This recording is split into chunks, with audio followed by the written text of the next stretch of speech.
بندہ پروردگارم امت احمد نبی دوست دار چار یارم تاب اولاد علی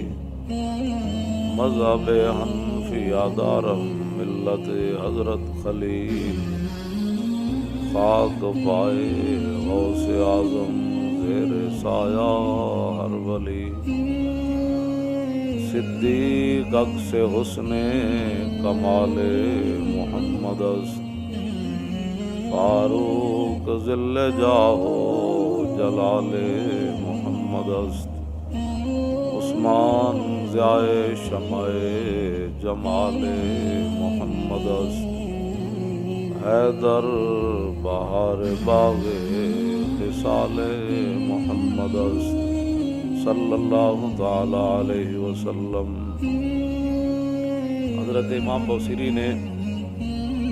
نبی علیہ السلام کی تشریف آوری پر بھی ایک فصل باندھی، اور حضور جب لامکان پر تشریف لے گئے تو اس کے لیے بھی ایک فصل باندھی قصیدہ بردہ شریف میں۔ تو وہ صرف میں پڑھتا ہوں برکت کے لیے، ویسے تو اعلیٰ حضرت بریلوی نے فرمایا کہ پوچھتے کیا ہو عرش پر یوں گئے مصطفیٰ کے یوں۔ اعلیٰ حضرت فرماتے ہیں پوچھتے کیا ہو عرش پر یوں گئے مصطفیٰ کے یوں، اور کیف کے پر جہاں جلیں کوئی کیا بتائے کہ یوں۔ فرمایا جہاں نور کے پر جلتے ہوں تو وہ کون بتائے گا کہ پھر حضور کیسے گئے۔ کسر دنا کے راز میں ثم دنا فتدلی فکان قاب قوسین، کسر دنا کے راز میں عقلیں تو گم ہیں جیسی ہیں، روح قدس سے پوچھئے تم نے بھی کچھ سنا کہ یوں۔ تو رسول اللہ کی شان براء البراء ہے، تو امام بوصیری نے کیا بات کر دی، یا خیر من یمم العافون ساحتہ سایم وفوق متون العین الرسم ومن هو الآیۃ الکبریٰ لمعتبر ومن هو النعمۃ العظمیٰ لمغتنم، سرایت من حرم لیلا الى حرم کما سر البدر فی داج من الظلم وبت ترقى الى ان نلت منزلة من قاب قوسین لم تدرک ولم ترمی وقدمتك جميع الانبیاء بها والرسل تقدیم مخدوم على خدم وانت تخرق السبع طباق بهم في موكب كنت فيه صاحب العلم حتی اذا لم تدع شعبا لمستبق من الذنوب ولا مرقا لمستنم خفضت كل مقام بالاضافة اذ نوديت بالرفع مثل المفرد العلمي كما تفوز بوصل اي مستتر عن العيون وسر اي مكتتم فحزت كل فخار غير مشترك وجزت كل مقام غير مزدحم وجل مقدار ما وليت من رتب وعز ادراك ما وليت من نعم بشرى لنا معشر الاسلام ان لنا من العناية ركنا غير منهدم لما دعا الله داعينا لطاعته باكرم الرسل كنا اكرم الامم مولاي صل وسلم دائما ابدا۔ امام بوصیری فرماتے ہیں رسول اللہ جہاں تک گئے نا آج تک کسی کے خیال میں بھی وہ جگہ نہیں آئی۔ وَبِتَّ تَرْقَى إِلَىٰ نِلْتَ مَنْزِلَةً، حضور اس مقام پر تشریف لے گئے جہاں آج تک کسی کو خیال بھی نہیں آیا۔ اس واسطے اور نہ کسی نے اس مقام کا ارادہ کیا، بس اتنی بات ہے۔ بدو گفت سالار بیت الحرام، اے حامل وحی برتر برام، در دوستی مخلصم یافتی عنانم ز صحبت جرات آفتی۔ جب رسول اللہ جو ہے وہ آگے تشریف لے گا نا تو جبریل کو فرمایا جبریل دو گفت سالار بیت الحرام، اے حامل وحی برتر برام، در دوستی مخلصم یافتی عنانم ز صحبت جرات آفتی۔ فرمایا تو نے مجھے دوستی میں مخلص نہیں پایا جبریل، جہاں تم کہتے رہے میں جاتا رہا، اب میں کہتا ہوں آگے چلیے۔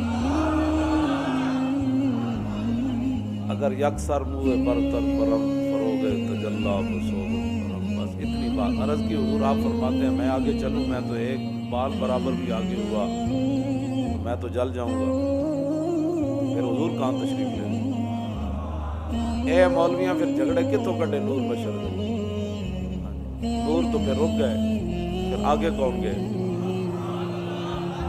اسی لیے حضور نے فرمایا کہ میری حقیقت میرے رب کے سوا پھر کوئی نہیں جانتا۔ بس اتنی بات ہے، اور کوئی مسئلہ نہیں ہے۔ جتنا بھی کوئی حضور کا مقام مرتبہ بیان کرے گا اپنے خیال کے مطابق، حالانکہ حضور کی شان اس سے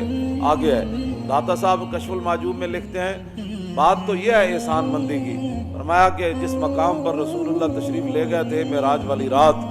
اگر گناہگار امت کا خیال نہ ہوتا تو حضور نے واپس نہیں آنا تھا۔ اس واسطے رسول اللہ کی شان براء البراء ہے، اور ہمارے بزرگوں نے وہ باتیں بیان کی ہیں جو جن کا میں نے ترجمہ بھی ابھی نہیں کیا، تو آپ ویسے سبحان اللہ کر رہے ہیں، اگر ترجمہ ہو جائے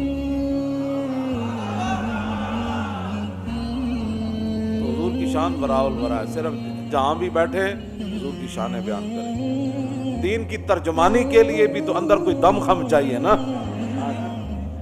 اس کی ترجمانی کے لیے بھی تو پھر امام احمد رضا ہونا چاہیے نا،